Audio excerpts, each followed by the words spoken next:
ఈరోజు కొడంగల్ నియోజకవర్గానికి సంబంధించిన దుద్యాల మండలంలోని హకీంపేట్, లగచర్ల, పోలేపల్లి, రోటిబండ తాండా, పులిచెర్లకుంట తాండా, ఈర్లపల్లి తాండా ఈ ప్రాంతంలో తెలంగాణ ప్రభుత్వం ఫార్మా విలేజ్ ని ఏర్పాటు చేయాలనే ప్రతిపాదన తీసుకురావడం జరిగింది.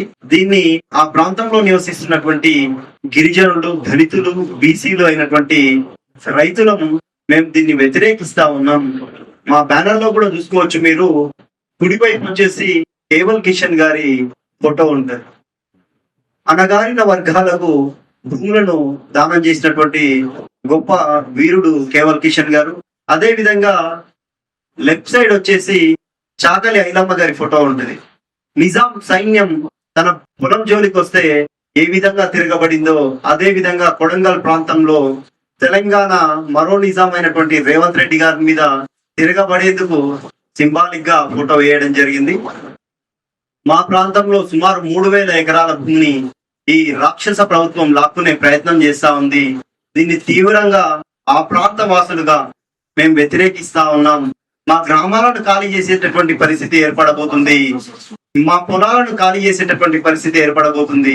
మా ప్రాంతంలో అత్యధికంగా చిరుధాన్యాలు పండేటటువంటి ప్రాంతం. మిల్లెట్స్ కు ప్రపంచ వ్యాప్తంగా ఎంత డిమాండ్ ఉందో ఈరోజు మనం చూస్తున్నాం కరోనా తర్వాత. అదే విధంగా నీటి ఆధారిత పంటలైనటువంటి వరి, పత్తి, మొక్కజొన్న మొదలైన పంటలు కూడా మా ప్రాంతంలో పండిస్తా ఉన్నాం. ఈ ప్రాంతంలో పెద్ద ఎత్తున వ్యవసాయం జరిగే ఈ ప్రాంతంలో పచ్చని మా పొలాల్లో ఫార్మా విషాన్ని చిమ్మాలనుకునే ఈ ప్రభుత్వానికి మేము మీడియా ద్వారా ఒకటే తెలియజేస్తా ఉన్నాం.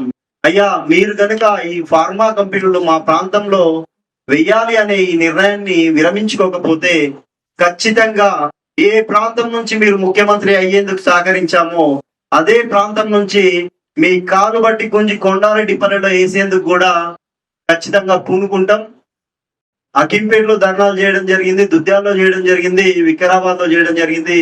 మిగిలింది నీ ఇల్లు తెలంగాణ రాష్ట్ర రాజధాని అయినటువంటి హైదరాబాద్. ఇదే విధంగా మీరు ప్రవర్తించినట్లయితే తెలంగాణ అసెంబ్లీ ముంగర ధర్నా చేస్తాం. అదే విధంగా మీ నాయకుడు రాహుల్ గాంధీ ఇంటి ముందు కూడా ధర్నా చేస్తాం.